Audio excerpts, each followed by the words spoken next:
అదే RTV app వార్తల్ని క్షణాల్లో చదివే అవకాశం ఉంటుంది. ఒక న్యూస్ పేపర్, ఒక టెలివిజన్ ఛానల్ మీ చేతుల్లో ఎప్పుడూ ఉంటాయి. అనకాపల్లి జనసేన ఎమ్మెల్యే కొనతాల రామకృష్ణ ప్రస్తుతం మనతో ఉన్నారు, మాట్లాడదాం. సార్, ఈరోజు అంటే ఏమనిపిస్తుంది? పవన్ కళ్యాణ్ గారు గెలిచిన రోజు కంటే ఈరోజు చాలా కొంత భావోద్వేగంతో మాట్లాడారు, ఏం చెప్తారు?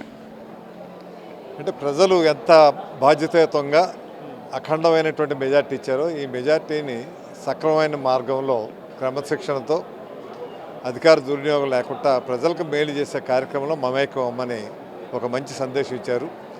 ఎటువంటి దౌర్జన్యాలకి, దుష్ప్రభావాలకి, అవినీతికి తావులేనటువంటి ఒక నీతివంతమైనటువంటి ప్రభుత్వం ఇవ్వాల్సిందిగా ప్రజల సేవకులుగా పనిచేయమని వారు మంచి సందేశం ఇచ్చారు. ఎమ్మెల్యేలు కూడా పార్టీ కేంద్ర కార్యాలయం ఒక రోజు స్పెండ్ చేయమంటున్నారు. అంటే ఏంటి సార్ ఆలోచన?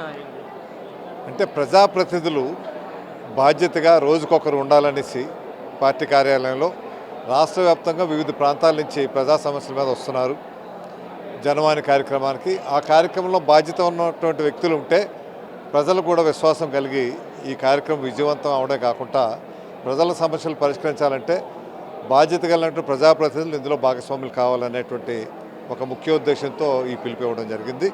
దానికి అందరు ఎమ్మెల్యేలు రోజుకొకరు ఉండాలనే కార్యక్రమం నిర్ణయం కూడా తీసుకోవడం జరిగింది. అంటే మీరున్నటువంటి విశాఖ జిల్లాలో రిషికొండ ప్యాలెస్ అనేది చాలా కీలకంగా ఉంది. ఎలా ముందుకు వెళ్ళబోతున్నారు, దాని గురించి అని చెప్పి? Master minds, the pride of India. Inter, MPC, BiPC, MEC, CEC చదివిన విద్యార్థులకు సీఏ మరియు సిఎంఏ ఫౌండేషన్ కొరకు నూతన బ్యాచెస్ ప్రారంభం. ఇది బహిరంగంగా ప్రజాధనాన్ని ఏ రకంగా దుర్వినియోగం చేయడం అన్నది అదే నిదర్శనం. అది తప్పనిసరిగా ప్రజలకు ఉపయోగపడే విధంగా మంచి కార్యక్రమాలకు అది రూపొందించాల్సినటువంటి అవసరం ఉంది. అది చర్చించి అది ఏ రకంగా చేస్తే ప్రజలకు ఉపయోగపడుతుంది అన్నది నిర్ణయించుకోవాలి, కానీ ఇది వ్యక్తులకు ఉపయోగపడే విధంగా ఉండకూడదు.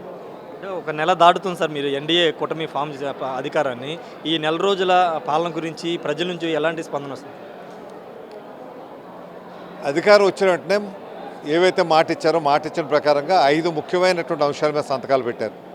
ఒకటి, మెగా డిఎస్సి 16,000 పోస్టులతో, అదేవిధంగా 4,000 రూపాయలు పెన్షన్ ఇవ్వడం, వికలాంగులకి 6,000 రూపాయలు చేయటం, ల్యాండ్ టైటిలింగ్ యాక్టు రద్దు చేసే కార్యక్రమం, కానీ నైపుణ్య శిక్షణాభివృద్ధి సంస్థను నెలకొల్పడం, అతి ముఖ్యమైనటువంటి కీలకమైన నిర్ణయాలు తీసుకోవడం కాకుండా జూలై 1వ తారీఖున అధికార యంత్రాంగం ద్వారా ప్రతి ఇంటికి కూడా పెన్షన్ వెళ్ళే విధంగా కార్యక్రమం చాలా విజయవంతంగా చేశారు. అంటే ప్రజలు అందరూ కూడా మమేకమై ప్రజల తోడ్పాటుతో కార్యక్రమం చేస్తే అంత విజయవంతం వద్ద ఆ కార్యక్రమం చూశారు.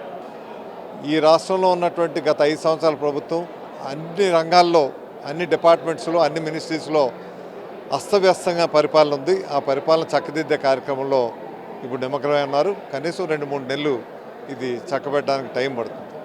ఫైనల్గా ఒకటి చెప్పండి, జనరల్గా ఏ ప్రభుత్వం ఫామ్ చేసినా ఒక 5-6 నెలలు వాళ్ళకి సమయం ఇస్తారు, కానీ 15 రోజుల నుంచే వైసీపీ అధినేత జగన్ మీకు రోజులు దగ్గర పడుతున్నాయి, వచ్చేది మా ప్రభుత్వమే, మీరు తప్పులు చేస్తున్నారు, అన్నీ లెక్క కడుతున్నాము అంటూ ఆయన మాట్లాడడం తీరునేంది ఎలా చూస్తారు? అంటే గతంలో అధికారంలో ఉన్నప్పుడు కూడా పగటకలతో అధికారం చేశారు.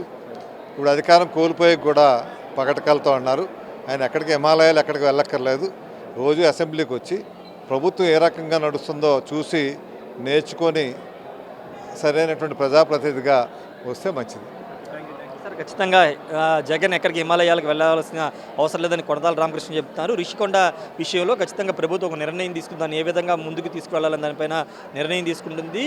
ప్రజలకు ఏ విధంగా సేవ చేయాలి, ప్రజలకు ఏ విధంగా అకౌంటబిలిటీగా ఉండాలని దానిపైన పవన్ కళ్యాణ్ చాలా కీలక అంశాలు ఈరోజు మాకు చెప్పారని కొనతాల రామకృష్ణ అయితే చెప్తున్నారు. Camera person విజయ్తో Rayesh, RTV, Mangalagiri నుండి. మరిన్ని వీడియోస్ కోసం ఛానల్ ని సబ్స్క్రైబ్ చేయండి, లేటెస్ట్ అప్డేట్స్ కోసం వాట్సాప్ ఛానల్ ని ఫాలో చేయండి, అండ్ లింక్ డిస్క్రిప్షన్ లో ఉంది.